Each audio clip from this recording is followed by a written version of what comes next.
Antanas Vienuolis. Šventavartė. Su kariuomene stipria gan, jie į Lietuvą žygiavo, per laukus ir daugel upių. Sunkenybių daug patyrė, kol pasiekė jie tą šalį. Čia jie degino ir plėšė, į būrius suskydę. Džiaugdamiesi jie teriojo, užkampius visus to krašto.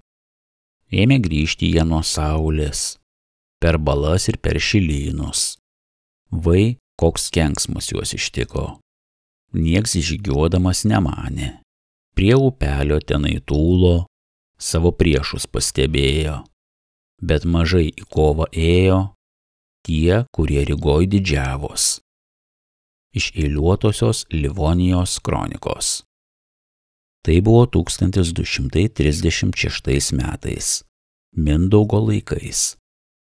Didysis Livonijos ordino magistras Volkevinas, sulaužęs paliaubų sutartį su didžiuoju Lietuvos kunigaikščiu Mindaugu ir sukvietęs daugybę Europos didikų grafų, baronų ir riterių, sumanė paimti jo sostinę Vorutą ir sulyginti ją su žeme, kad tokiu būdu padarytų galą didėjančiai Lietuvos galybei ir atkeršytų pagonių valdovui už nesikrikštijimą. Susitaręs su Sėlių krašto kunigais, taip senovėje buvo vadinami Lietuvos kunigaikščiai, Mindaugo priešais, patraukė jis per jų žemes į Vorutą, užeidamas ją užuolankom iš rytų. Nors ir sunki buvo magistro kelionė per svetimą kraštą, bet vis dėlto Mindaugo valdomas žemes jie pasiekė su nelabai dideliais nuostoliais. Tame žygyje nemaža jam padėjo tie patys lietuviai, Sėlių krašto smulkieji kunigai. Pasiekęs Mindaugo valdomas žemes ir poilsiui apsistojęs netoli Vorutos, prie didelio Rubikių ežero, magistras sukvietė karo tarybą, svečius grafus, baronus, riterius, savuosius vadus, Lybių ir Žemgalių krašto neofitus, jam parsidavusius didikus. Ilgai jie visi tarėsi ir svarstė, ar to jau pulti ir apgulti Vorutą, ar pirma sunaikinti 3 prie Rubikių ežero esančias pilaites, kad tokiu būdu apsisaugotų nuo netikėtų puolimų iš užnugario. Buvo nutarta pirma paimti tas pilaites, išžudyti jų įgulas ir užtvenkti Volupį ir Vorelį, tuos 2 dirbtinius upokšnius, kurie atvesti iš Rubikių ežero, skalavo Vorutos sienas ir teikė jai vandenį ir apsaugą. Viskas buvo padaryta kaip nutarta. Pilaitės paimtos, įgulos išžudytos, abu upokšniai užtvenkti, o visos apylinkės gyventojai apiplėšti ir išblaškyti. Bet deja, per savo uolumą magistras pamiršo pasilikti savo belaisvį, kuris parodytų jiems tiesiausią ir sausiausią kelią į Vorutą. Tame žygyje dalyvavo ir vienas, neseniai išvestas į riterius ir apvilktas garbingais vikingo drabužiais, neofitas iš lietuvių, Fritz Darbut. Jį magistras pasėmė su savimi ne kaip karį, o kaip vertėją. Fritzo Darbuto tikroji pavardė buvo Darbautas, o vardas Algis. Jis dar mažas buvo pagrobtas kalavijuočių kaip įkaitas už tai, kad jo tėvas, smulkus Sėlių krašto kunigas, nesidavė ordinui nei perkalbamas, nei paperkamas ir priešinosi jo užmačioms pasidaryti savo kelią į rytus per jo žemę. Darbautas buvo kunigas karingas ir pajėgus. Nesugyveno jis ir su kitais Sėlių valdovais ir laikė Mindaugo pusę. Už tai jie ir išdavė jo 10 metų sūnų kalavijuočiams kaip įkaitą. Kalavijuočiai dar nepilnametį kunigo Darbauto sūnų pakrikštijo Fritzu ir paliko jam tą pačią pavardę, tik sutrumpinė ją į Darbut, kad labiau panaši būtų į vokišką negu į lietuvišką. Jau paaugęs Fritzas Darbutas pradėjo šlykštėtis ne tiek savo sutrumpintą pavardę, kiek naujų krikščioniškų vardų – Fritz. Fritzu šaukdavo jo tėvo dvare vieną piktą šunį. Rygos vyskupui berniukas iš pat pradžių krito į akį ir jis norėjo padaryti jį vienuolių misionierium Lietuvos žemėse. Bet Fritzui Darbutui nesisekė teologijos ir švento apaštalavimo mokslai ir jis labiau linko prie riterių ir nuolat mankštinosi Padauguvy ant savo risto žirgo. Į šitą žygį magistras paėmė jį dar ir dėl to, kad norėjo parodyti Sėlių krašto kunigams, kaip jie, kalavijuočiai, gražiai elgėsi su neofitais lietuviais, kad išventina juos net į ordino riterius ir apvelka garbingais vikingų drabužiais. Frico Darbuto tėvas, kunigas Darbautas, seniai jau buvo miręs. Jo valdas buvo pasigrobę kiti kunigai, o kur motina, broliai ir seserys Fricas nežinojo. Taip pat nežinojo, kur tos tėvo valdos buvo, nors šiek tiek, kaip per sapną, ir atminė dantytais kuorais ant aukšto kalno pilaitę. Pilaitę rietė gilus griovys, per kurį buvo permetamas tiltas. Atminė gūdų šilą, aukurą po šimtamečių ąžuolų, mergelės vaidilutes ir seną krivį su ilga riesta lazda ir ilga žila barzda. Atminė dar, kaip jo mamaitė ilgas valandas rymodavo ant pilaitės kuorų ir laukdavo tėvelio pargrįžtant iš žygio. Ir dabar, keliaudamas savo tėvų, senelių ir prosenelių kraštu, jis skendo mintyse ir prisiminimuose. Bet dėja neturėjo su kuo jais pasidalyti ar ko pasiteirauti. Kiekviena pakely užžyta pilaitė panaši jam buvo į jo tėvo dvarą. Kiekvienas upelis regėjos jam, tas pats, kuris tekėjo per jų valdas. Kiekvienas šilas jam buvo panašus į tą, kuris matėsi nuo pilaitės kuorų. Net ir vieversėlių čirenimas jam buvo savas. Kai kalavijuočių kariūna sustojo poilsio prie Rubikių ežero, Fricui Darbutui pasirodė, kad ir tą ežerą jis savo vaikystės dienomis yra matęs ir draug su broliais jame irstęsis ir meškeriojęs. Po karo tarybos posėdžio išėjo magistras su svetimšalių riterių grafu von Dannenbergu paežerę apsidairyti. Dėl visa ko, jei pasisektų sutikti ar pagauti kokį lietuvį, pasėmė su savimi ir vertėją Fricą Darbutą. Nuostabus kraštas, nuostabus ežeras, nuostabus ir patys žmonės. Garsiavosi magistras, apžiūrinėdamas savo kariaunos stovyklos vietovę. Nuostabus kraštas, nuostabus, pataikaudamas magistrui gyrė Lietuvos kraštą ir grafas von Dannenbergas. O ten už ežero, matai grafe, kokie laukai, kokios pievos, kokios sodybos ir nė vieno gyvo žmogaus ar naminio gyvulio. Visi pabėgo į miškus. Kad negrėstų pavojus, leisčiau savo broliams žydrame vandenyje patiems pasimaudyti ir savo arklius paplukdyti. Nuostabiai gražus kraštas, nuostabiai, tik kartojo svetimšalis pataikūnas. Tai kad čia mums toks kraštas, užsisvajojo magistras, žemės dausa padarytume. Na gal Dievas duos, magistre, sunaikinsite Vorutą, nuversite nuo sosto pagonį Mindaugą, o paskui sutartis po sutarties. Vienas netesėjimas, kitas, vienas žygis į krašto gilumą, kitas ir visa Lietuva jūsų.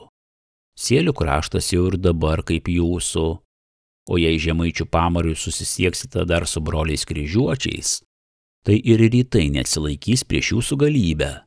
Vis pataikavo svetimšalis riteris ir savo mintyse apgailestavo, kad jo plika, nusususi grafystė taip toli nuo šio turtingo pagonių krašto. Kryžiuočiai mums ne broliai, grafe. Tai girtuoklių, neklaužodų ir ištvirkelių gauja. Piktai atrėžė jam magistras Volkevinas. Po valandėlės jis kalbėjo toliau. Gera tau pasakyti, grafe. Vienas žygis į krašto gilumą, kitas. O kiek mums tie žygiai kaštuoja galvų, kraujo ir pinigų. Gerai, kad dar jūsų Europa mums padeda.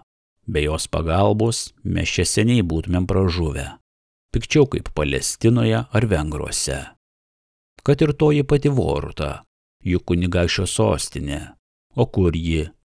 Kur nors tarp raistų ir pelkių.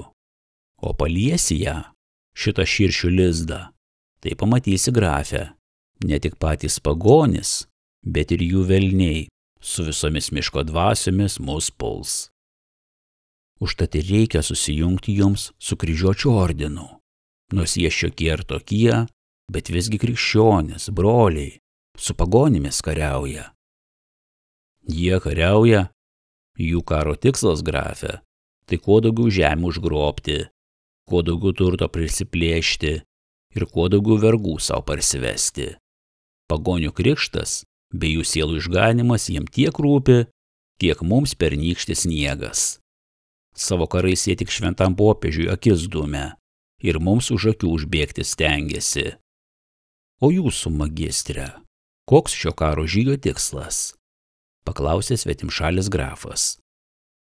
Mūsų šio karo žygio tikslas – Dievo vietininko žemėje tikslas.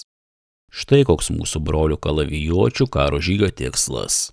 Nutraukė jį magistras ir jie abu nutilo. Bet kai magistras vėl užsiminė apie belaisvį, kuris parodytų jiems kelią, grafas jį nuramino. Dėl to, maloningasai ponia, tai maža bėda. Man vienas belaisvis lietuvis, kvočiamas dėl Pilaičių įgulos bei jų paslapties, išdavė ir tai, kas esą tose ežero salose. Vienoje ežero saloje esanti jų deivės Mildos šventykla. Į tą šventyklą te galima esą įžengti tik per tam tikrus šventus vartus. Ta šventovė dieną naktį sergskinčios nekaltos mergelės vaidilutės ir vienas krivis. Mergelės esančios visos jaunos, visos gražios, gražuolis ir pats krivis.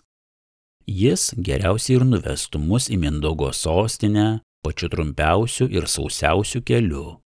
Be to, tas lietuvis išdavė man ir kitas tos salos paslaptis. Būtent, kad paprastiems pagonims to šventyklos vartai atsiveria tik Mildos šventės dieną.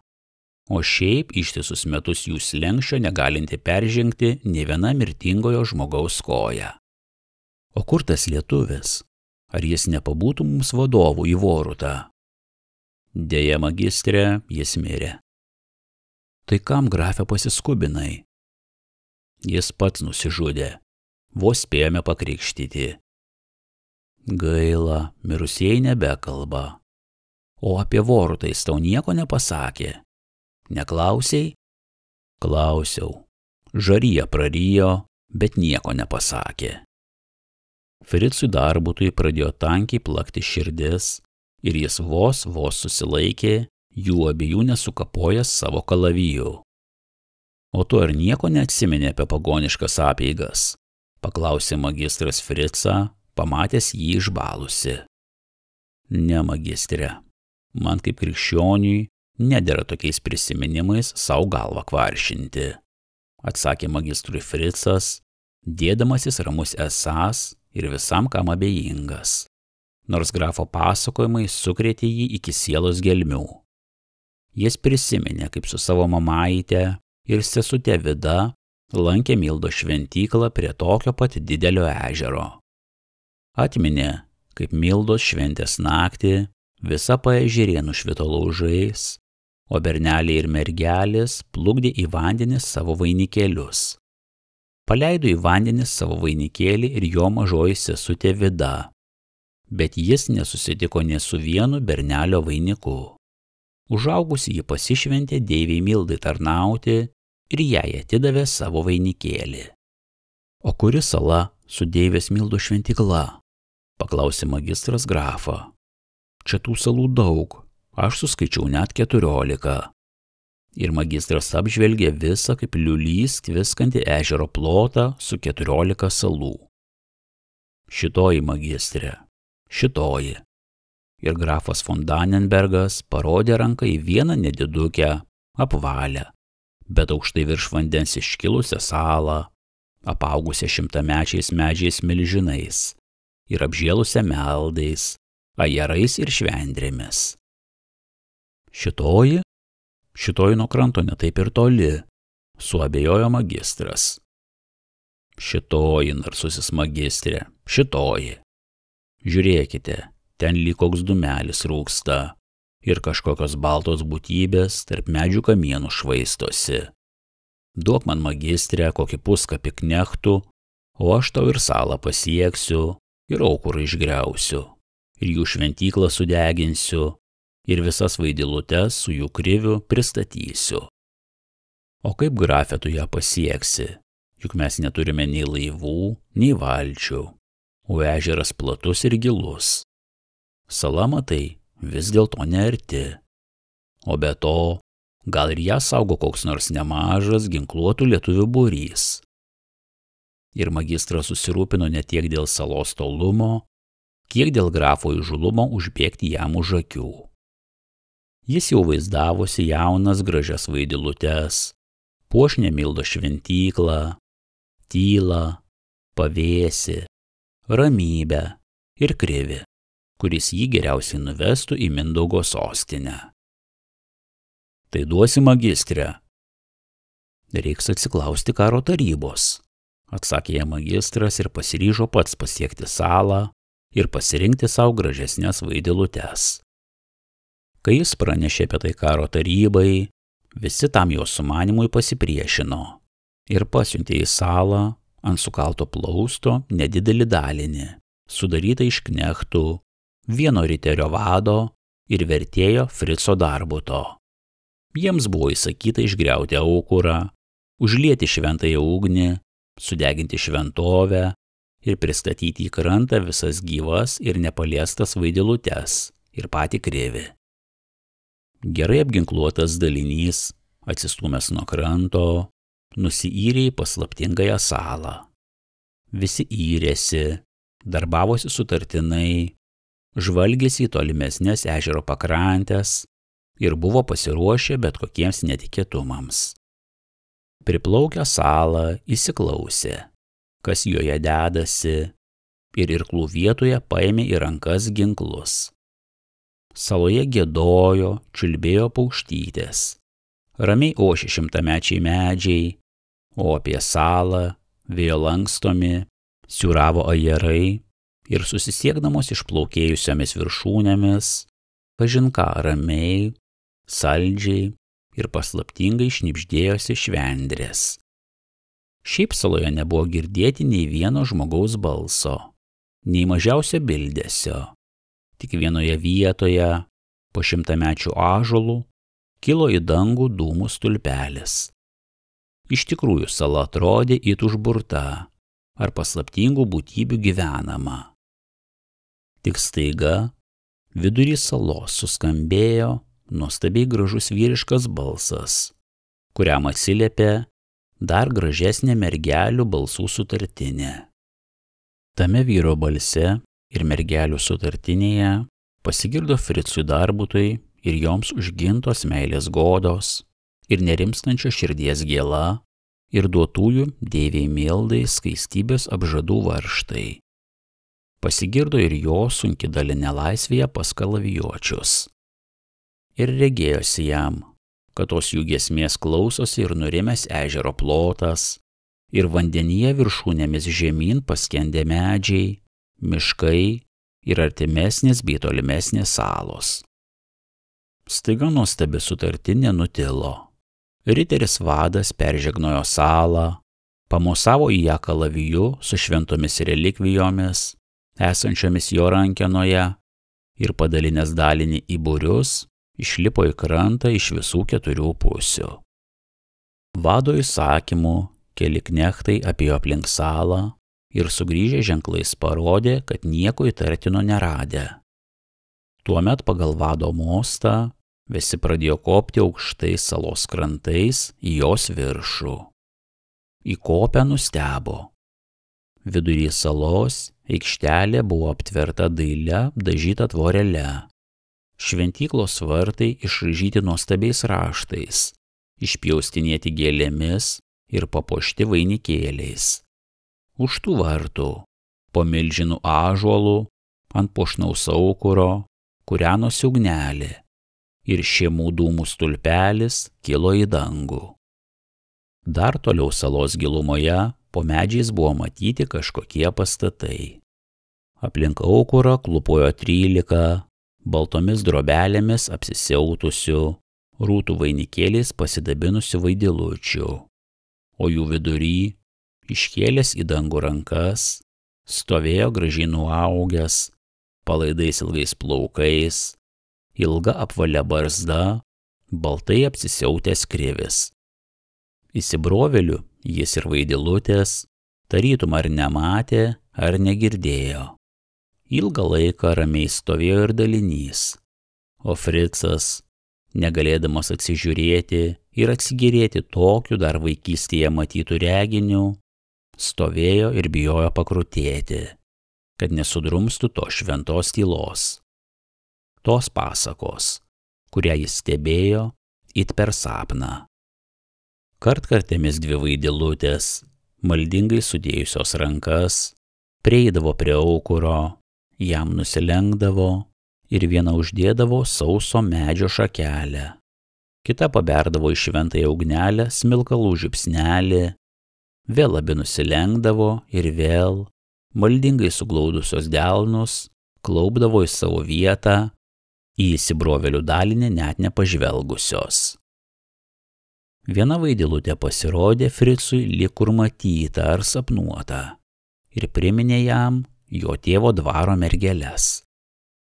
Riteris vadas sukosėjo vieną kartą, kitą, čerkštelėjo kalaviju į šarvus. Niekas į jį ir negrįžtelėjo. Tik staiga krivis vėl užgiedojo ir tokiagi graudžią giesmę, tokiugi širdį veriančių balsu. Ir taip gailingai vaidilutės jam atsiliepė, kad Fricas, užuot laikęs rankoje paruoštą kalaviją, nuleido jį žemėn ir visai apstulbo. Tuomet riteris sugriebė krivį už pečių ir smarkiai jį supurtęs, ištraukė iš mergelių būrio. Krivis parpuolė, bet greit atsikėlė ir pagrumojęs kalavijuočių abiem kumščiais, vėl atsistojo prieš aukurą. Tuomet riteris liepė Fricui pasakyti kriviui, kad jis su visomis vaidilutėmis paliktų salą ir keltųsi su juo į krantą.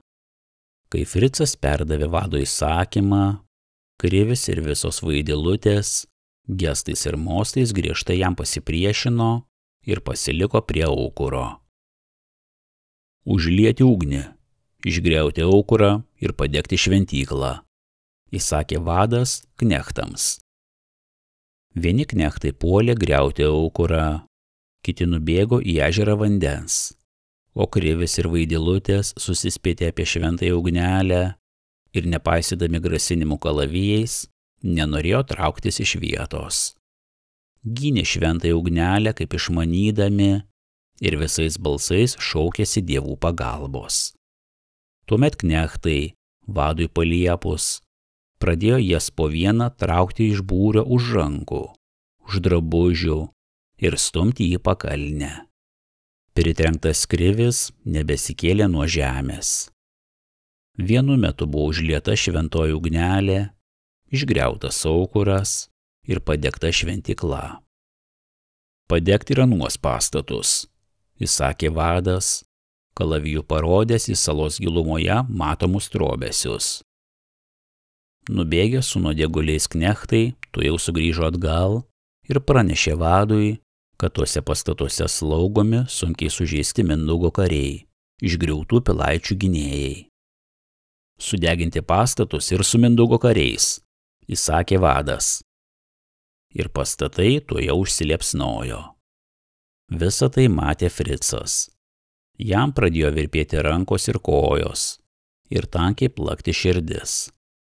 Pasijuto ir jis, esąs tos niekšybės dalininkas, ir jo galvoje pradėjo kilti keršto mintys, viena už kitą baisesnės ir žiauresnės.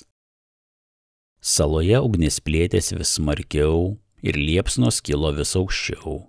Dalinys su belaisviais skubėjo atsistumti nuo krašto. Kartais plaustą pasiekdavo liepsnos traškėjimas ir siaubingas, degančių sužeistųjų karių pagalbos šauksmas. Toks šiurpus, kad net ir knechtai vienas nuo kito nukreipdavo akis. Vadas vis rūpino juos irtis greičiau ir neramus dairėsi į ežero tolius. Ir jam darėsi baisu, girdint degančių sužeistųjų šauksmus.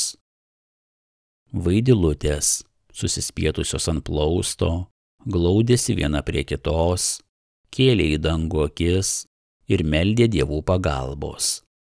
Jų būrio vidury stovėjo ir Krivis, nusiminęs ir nuleidęs rankas, nes žinojo, kas laukia jo ir Vaidilučių, išsikėlus jiems į krantą. Bet ne tas jį baugino. Jam gėlė širdį dėl išniekinto šventovės, užgesinto šventos ugnelės ir dėl gyvų sudegintų, sužeistųjų Mindaugo karių, kurie buvo atplukdyti į salą iš sugriautų pilaičių ir pavesti jo ir Vaidilučių globai, juos slaugyti ir gydyti. Kas jų visų laukia, žinojo ir Fricas.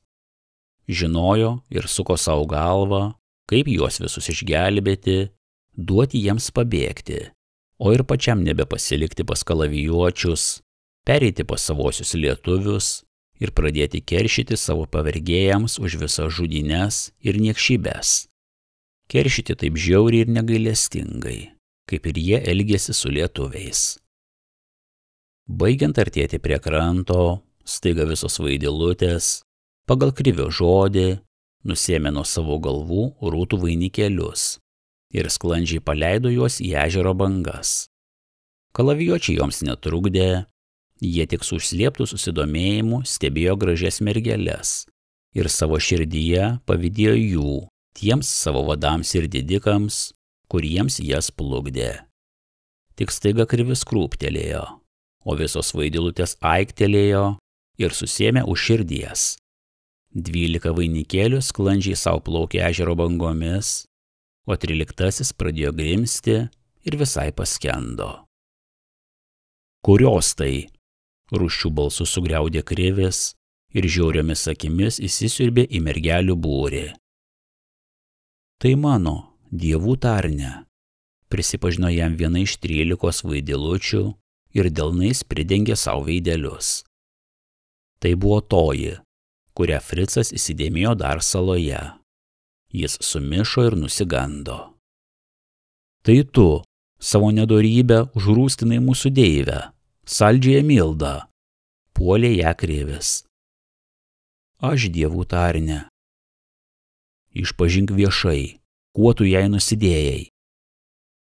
Aš tave, dievų tarne, pamilau. Ir tu tai išdrįsai? Laužiau ir nepalaužiau savo širdelės. Tu, prisiekusi mūsų dievams ištikimybę ir saldžiai Mildai skaistybę, išdrįsai pamilti vyrą? Tu ir mane nelaimingoji norėjai sugundyti ir pražudyti.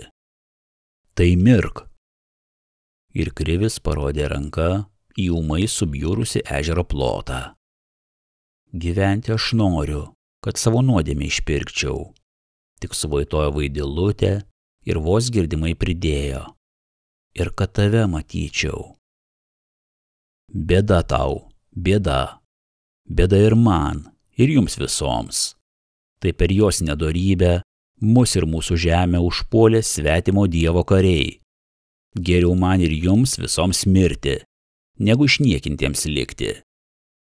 Ir su tai žodžiais Krivis, abiem rankom susėmęs už galvos, papuškėjo į putotas ežero bangas, o paskui jį, sunėrusios ant gelsvų kasų savo baltas rankeles, šoko į vandenį ir visos Vaidilutės.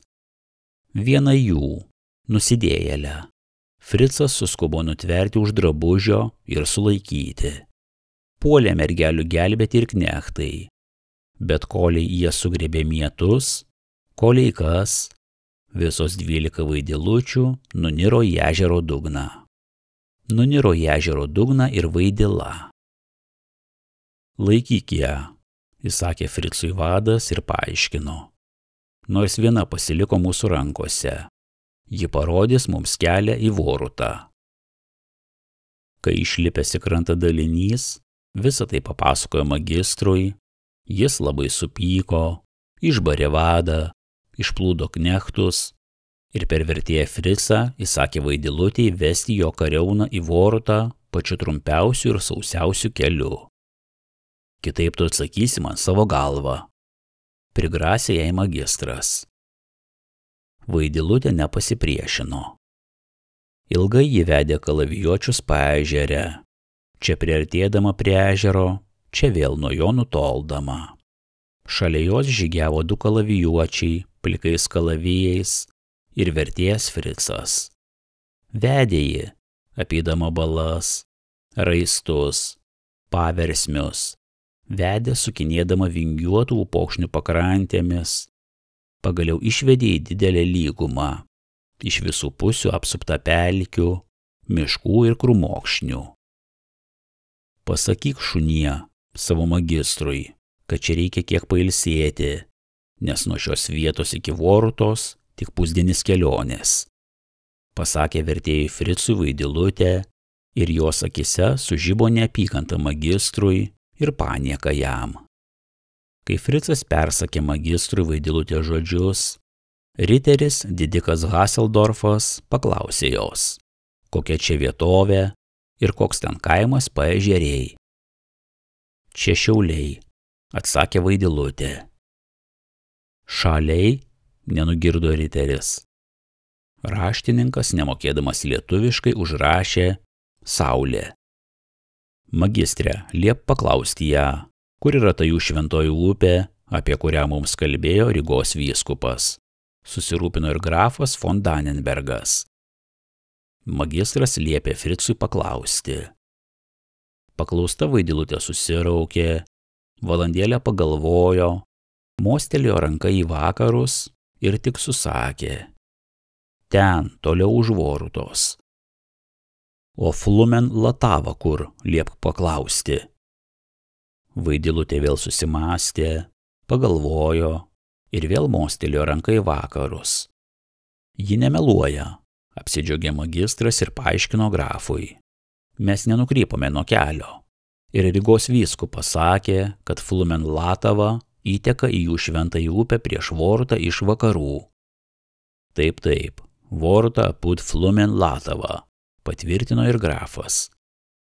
Pagal Latavą, grafę, mes išgriovę Mindaugo sostinę žygiuosime namo, o tai sutrumpins mums keletų dienų kelionę. Be to, grafė, tai esąs pats turtingiausias ir tirščiausiai pagonių gyvenamas kraštas. Mažiau miškų, daugiau laukų ir sausesnis. Tai ir grįždami turėsime darbo.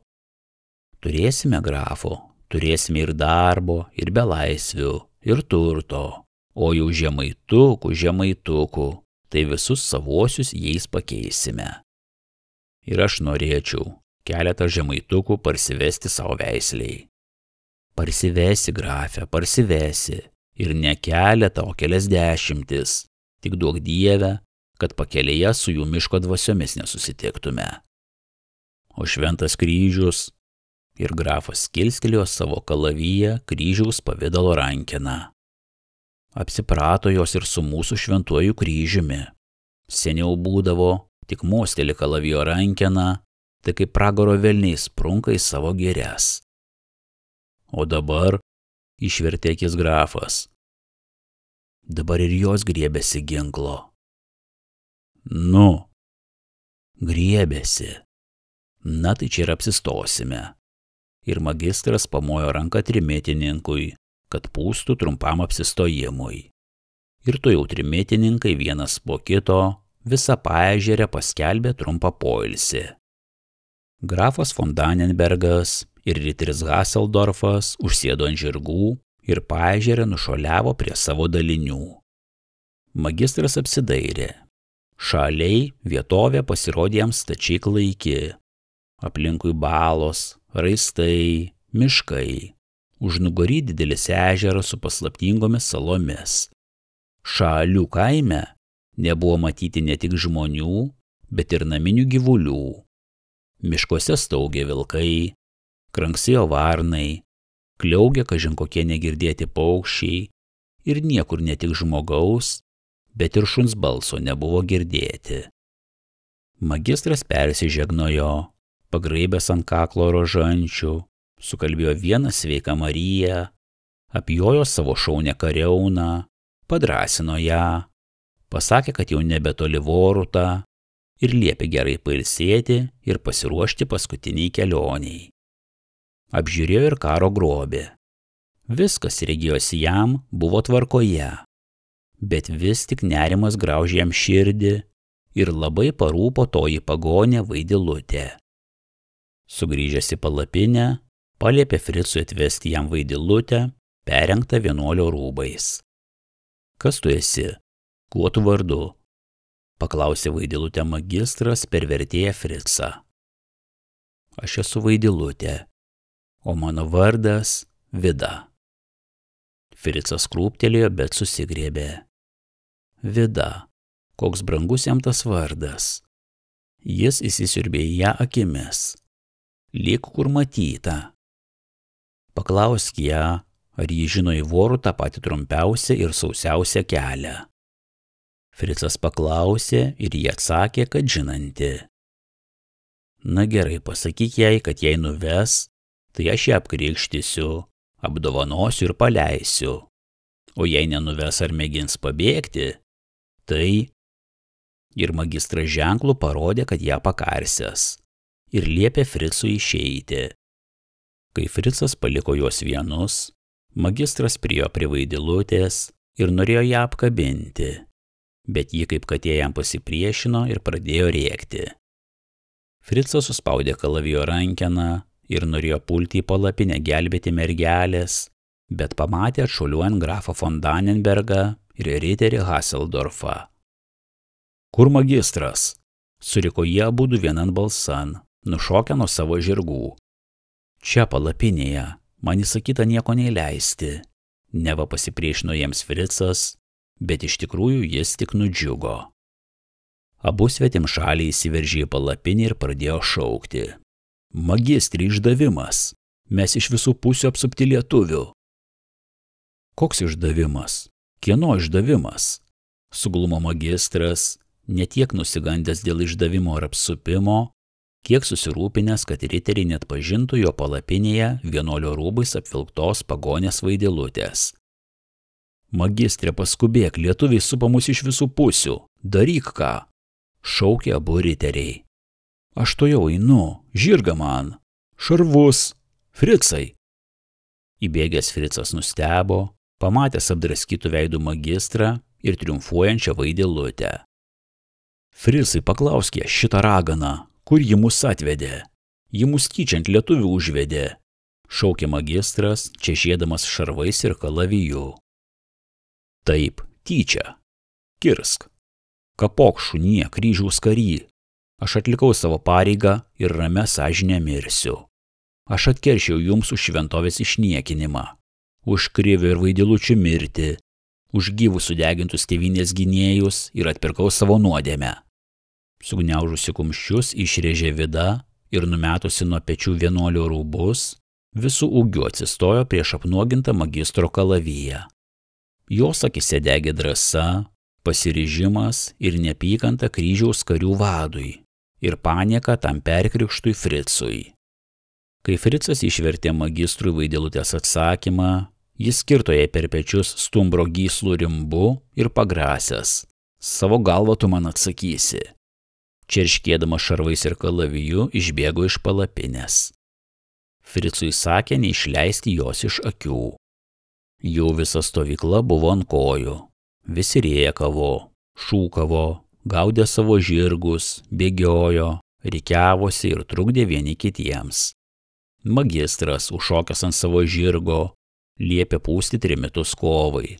nors už krūmų jo kariai jau kirtosi su priešu. Riterius magistras skubiai išrikiavo sausumoje. Vieną jų dalį su grafu von Dannenbergu pasiuntė dešiniojo sparno apsaugai. Riterį Haseldorfą, kairiojo. Knechtus ir samdytinę kariuomenę sugrūdo į pelkes ir tie iš karto pakriko.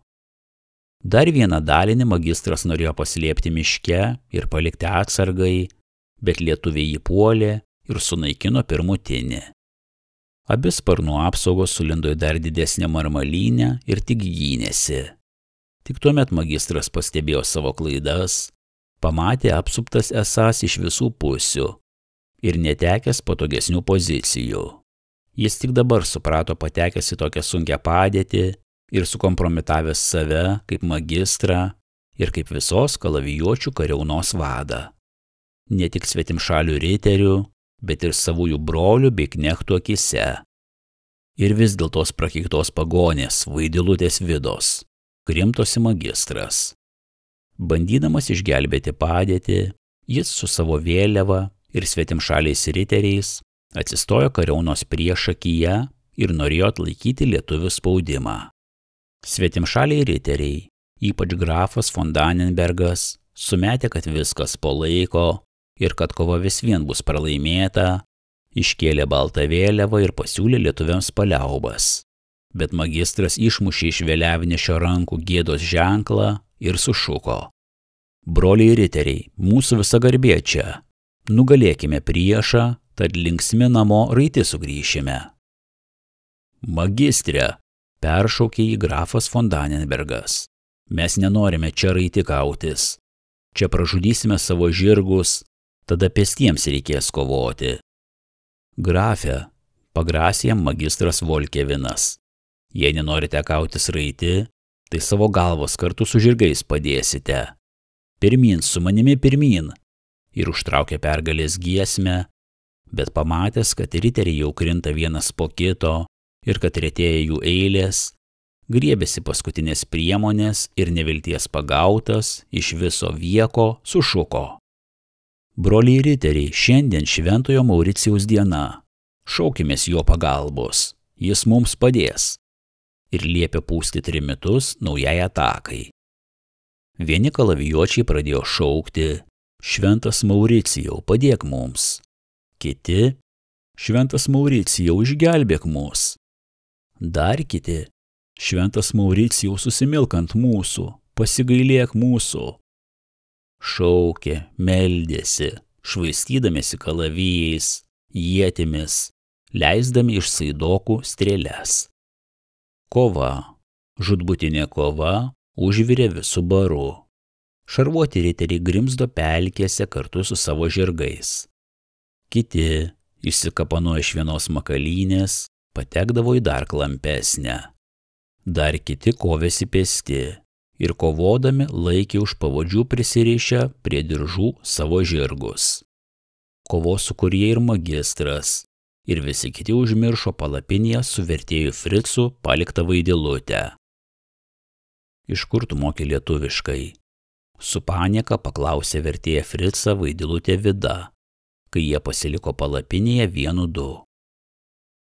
Mano tėvai buvo lietuviai, atsakė jai vertėjas, rydamas ją akimis. Tai tu perkrikštas? Ne, aš neperkrikštas. Aš mažas buvau pagrobtas ir pakrikštytas. Vaidilutė pagalvojo, įdėmiai į jį pažiūrėjo ir vėl paklausė: tai kodėl tu šitiems šunims tarnauji? Kodėl nuo jų nebėgi? Aš neturiu kur bėgti. Į Lietuvą pas Mindaugą. Mindaugas palaikytų mane ordino šnipu ir lieptų pakarti. Mindaugas kariauja su kalavijuočiais ir kryžiuočiais. Tai bėk pas Sėlių krašto kunigus, nors ir jie negeresni už kryžiuočius. Sėlių krašto kunigai mane ir atidavė kalavijuočiams už įkaitą. Tai tu lietuvis, Sėlius? Paklausė Vida ir įsisiurbė į akimis. Aš lietuvis, Sėlius. Aš ne Fricas ir ne Darbutas. Aš Algis, kunigo Darbauto sūnus. Algis? Tik ištarė Vida ir jai pritrūko žado. Taip, aš Algis Darbautas. O tu? Vida pradėjo tankiai kvėpuoti. Algis, riktelėjo ji ir puolė savo broliui į glėbį. Atgavusi žadą ir nepaleisdama Algio iš savo glėbio, tik ištarė. O aš kunigo Darbauto duktė, aš tavo sesuo, o tu mano brolis. Algi, Algi, aš visą atmenu. Sesuo, sesutė Vidutė, dabar aš tave prisimenu. Labai gerai prisimenu, tu mane. Algi, broliuk, tu mano mielas, mums abiems gresia didelis pavojus. Žinau, sesutė, žinau, bet kas daryti? Bėkim pas savuosius ir atkeršykim šitiems šunims. Aš juos tyčia čia atvedžiau. Aš sužinojau iš sužeistųjų, kuriuos mums atplukdė į salą slaugyti, kur Vykintas pastos jiems kelią. Bėkim, girdi, kas ten darosi. Algis Darbautas metė šalin vikingo drabužių diržą su angelo galva žalvario sagtyje, ištraukė iš makštų savo kalaviją, o seseriai padavė atsarginį magistro lanką ir pilną tūlę strėlių. Kai jie abudu su ginklais išbėgo iš palapinės, kova ėjo jau visą paežerę. Susitvarkė kalavijuočiai broliai ir suglaudusi savo eilės samdytinė kariuomenė tik gynėsi. Tuo tarpu riteriai, magistro vedami, laužėsi iš pelkėtų vietų į sausumą ir norėjo iš jos išmušti lietuvius. Lietuviai taškė jos buožėmis, kapojo kalavijais, grūdo atgal į pelkes, smaigstė riterius ietimis, o knechtus ir samdytinę kariuomenę būriais ėmė į nelaisvę. Vienas pirmųjų toje kovoje krito grafas von Dannenbergas. Jį išmušė iš balno ir sukapojo savo kalaviju Algis Darbautas. Daug žuvo ir kitų, savų ir svetimšalių riterių. Kiti galą gavo stuokavietės baluose ir tik retas, kuris paspruko gyvas ar išmeldė savo pasigailėjimą. Po mūšio lietuviai, savųjų ir kalavijuočių nukautųjų tarpe, surado ir magistro Volkevino ir jo buvusio vertėjo Frico Darbauto lavonus.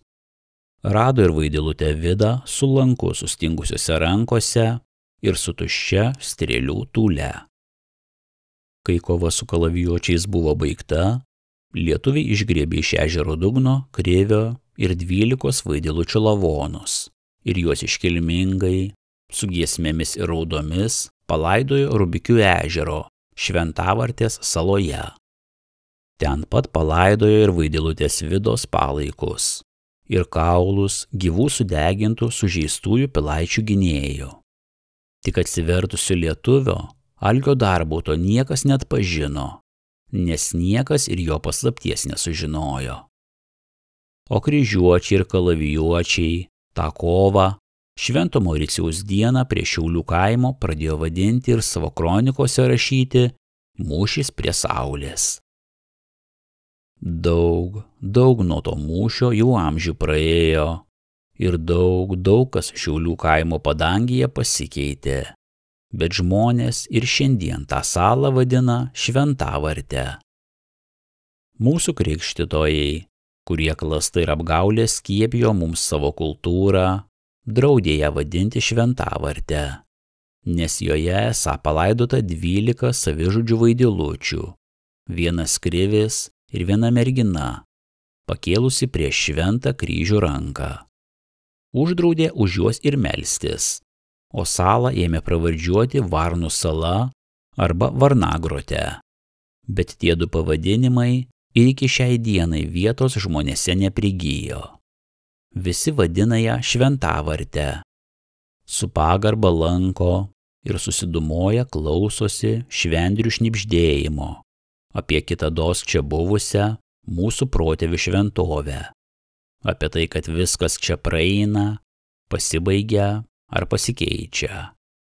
Klausydamėsi švendrių pasakojimo ir joms pritardami, linguoja meldai, krūpčioja ajarai, o kai atbėgus iš ežero tolių bangutė skalauja buvusio šventovės krantus ir beskalaudama bebučiuodama juos, baltą putelę it akitų žemčiūgų pavirsta, tuomet ir medžiai saloje atsidūsta, suošia, sulinguoja savo viršūnėmis ir lietuvių suprantama kalba apie mūsų žilą senovę prabyla. Retkarčiais paverkia ant Vaidilučių kapo atskridus iš melsvųjų ežero tolių baltoji žuvėdra. Vasaros naktimis lakštingala suokia, klaikiai ūbauja pelėda, o mėnesienoje kylas iš ežero rūkas ataudžia, atgaivina visą tai, kas saloje prieš daugelį šimtmečių buvo, kai mūsų protėviai dar gamtos reiškinius garbino. Nors Šiaulių kaimo pėdsakų likučiai dar ir dabar Rubikių ežero pakrantė tebesidriekia, bet tik išlikusių pastatų pamatai ir išsigimusių vaismedžių krūmai teliudija apie jo kitados buvusį dydį, ilgį ir klestėjusių sodų pavėsį. Seniai jau šienaujamos ir nusausintos tuokavietės pelkės, nors kartais dalgis dar ir šiandien čerkštelia į kalavijo nuolaužą ar atsikerta į rūdies suėstą riterio šarvų skeveldrą, bet jau niekas nebežino, kad prakaituojama ant palaikų tų, kurie mums duobę kasė ir pražūtį nešė.